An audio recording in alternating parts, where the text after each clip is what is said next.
Good afternoon. This is Pastor Ross. I hope you're having a great Tuesday. Wanted to just bring you up to speed on a couple of things. The newsletter is getting ready to go out, and it's going to have a little article in there about where we are on trying to move forward with the life of the church in the midst of all of the COVID stuff. Um, COVID may have fallen into the back of your mind now with all of the things going on about race in the country, but we're still dealing with it. Um, I wanted to let you know that I have gotten together a COVID task force for us at Front Street. Um, Most churches I know have done this or are doing this or are planning to do this. We have done it, and I wanted to let you know first who is on it. And then I'm going to tell you what we are tasked to do and bring you up to speed on where we are. Uh, First, and these are in no particular order.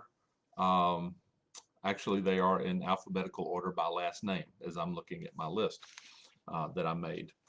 And so I'm going to give you the name and then what their job is in the church, which will tell you a little bit about why I wanted them on there. Um, so the first one is Bob Bearden. He is the chair of our visioning team or our church council. Matt Brattain is the music director for our church and is over all the traditional music in our church. There's me. Capri Cizek is an active member of our church and a parent of young children. Gary Harris is our lay leader. Chris Honeycutt is our youth minister. Jackie Long is our building superintendent. John Moran is chair of our trustees. Marcy McAdams is our children's minister. Patrick Murphy, of course, is our associate pastor. Jim Roberson is our SPRC chair.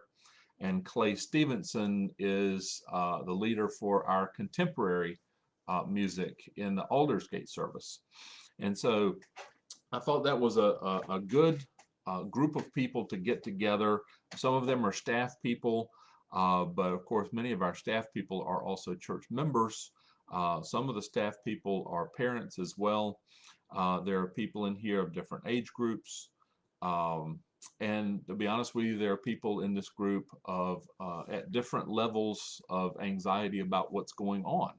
So not everybody is gung-ho about getting back to church, and not everybody is wanting us to hold back. So we have a nice mix of people representing the people in the congregation and perhaps the diversity of views in the congregation. So we have met twice so far. We met the first time actually in the chapel. We were all social distanced, wore masks for the entire hour of the meeting to let people see how they enjoyed wearing masks for an entire hour, because most of us don't wear them that long. We wear them going into a store or when we're around someone else for just a little while. Most people decided they didn't like having those masks on for an hour, that it was hot and stuffy. And then we met the second time the next week, which was this past week, by Zoom, and had a good conversation, and that was a good meeting. What I wanted this group to do was not focus solely on what we need to do to get back into face-to-face worship, but I want us to think more broadly about what church life needs to look like going forward. None of us are sure. None of us on the committee, and of course, none of us in the greater congregation or even in the community are sure where this pandemic is going. We are, of course, getting conflicting stories. Some people seem to be trying to politicize the pandemic and the science. So we are, it seems like because of that, we are getting conflicting news stories and conflicting science stories. So it's hard to know what to think, what to believe, and how to plan. But we're going to do our best to do what is right for the people at Front Street. and for the people who would like to come to Front Street, and for the people that we are going to be ministering to and among for the immediate future and maybe the far future.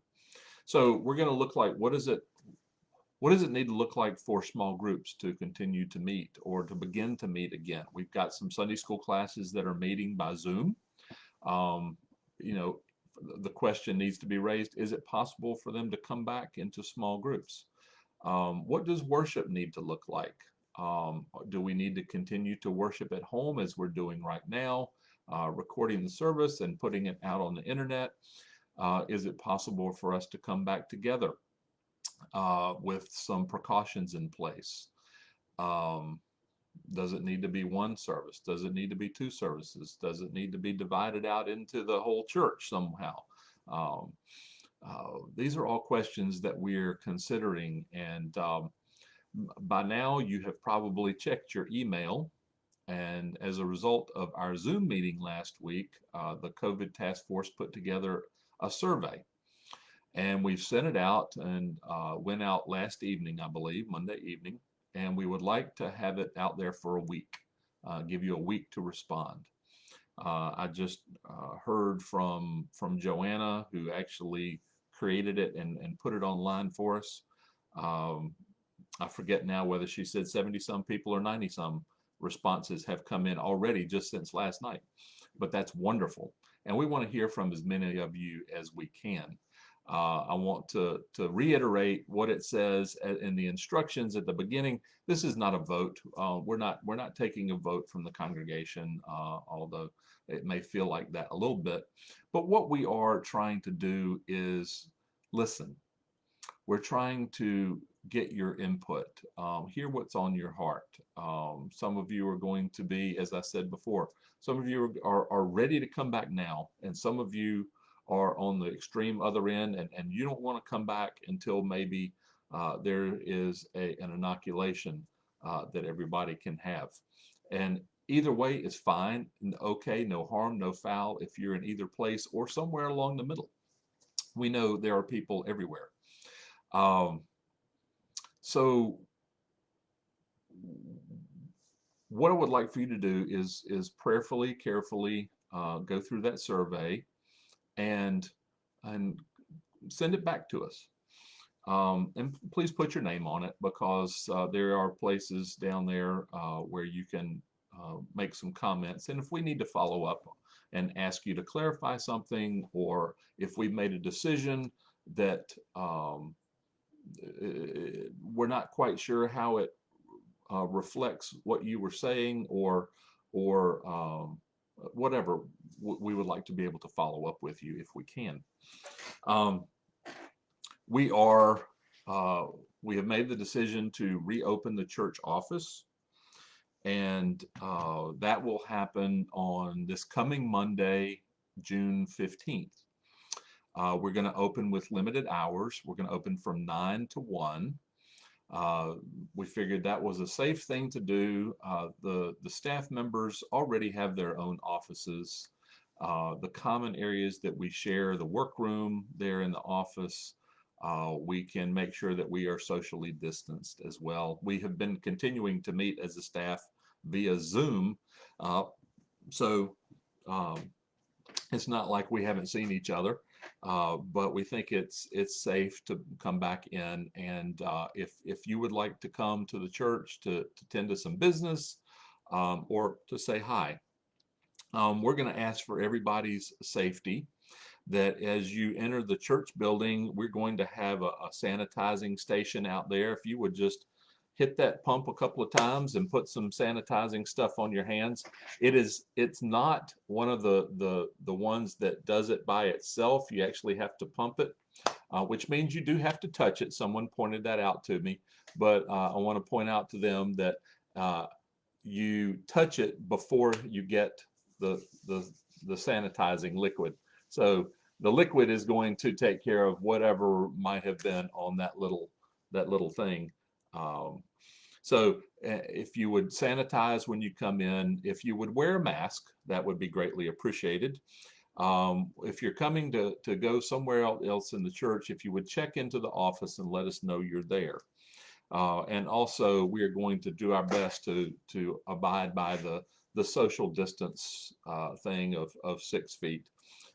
So again, we are opening the church office on this coming Monday, June 15th. And if you do need to come by, we look forward to seeing you. Um, there's there is more that I'm sure will be coming, and we look forward to seeing your responses to the survey. As we have news to share, we will let you know. There are no secrets. This is a completely open process, and I want you to know we're not going to rush. We do want to be careful, partially because we want to make sure that we are taking care of all of our members, not just the ones that are ready to come back. But I'm not sure exactly how to say this, except just to say it. I don't want anybody to feel left behind. I know there are people out there who would say, well, we have to do what we're going to do, and everybody uh, has to make their own choice. And at a certain level, that's true. Um, Everybody has to operate within their own uh, area of anxiety and their own comfort level, and you know where you are in that. At the same time, we want to be mindful of our brothers and sisters, our friends at Front Street who may not be as close to wanting to come back as some other people are. And we don't want you to feel like you have been forgotten, or we don't care about you, um, or there's not a place for you. There is. There always is. And we're going to try to find that happy medium that hopefully everybody will be happy with, and we can all live with. So please pray for wisdom that comes from God as we have these conversations and strive to make decisions. We're not going to rush the decisions, but we are going to have to come to some uh, at some point. So I thank you for your attention. I thank you for your prayers and your patience as we are getting to this point of beginning these conversations. I look forward to seeing the results of your surveys. And those of you who would like to stop by the church office to take care of business or to just say hi, we look forward to seeing you as well. I hope you have a wonderful rest of your Tuesday, and that if you have any questions, please feel free to shoot me an email. Hopefully you all know my email address. It's ross@frontstreetumc.org, or you can give a call, and if you leave a message there at the church, that's fine. On my extension, I don't remember what my extension number is, but you can go to the phone tree there and it'll tell you whose extension is what, and you punch whatever button and it'll get you there. And I'll do my best to answer your question. Again, may God bless you and keep you. Bye.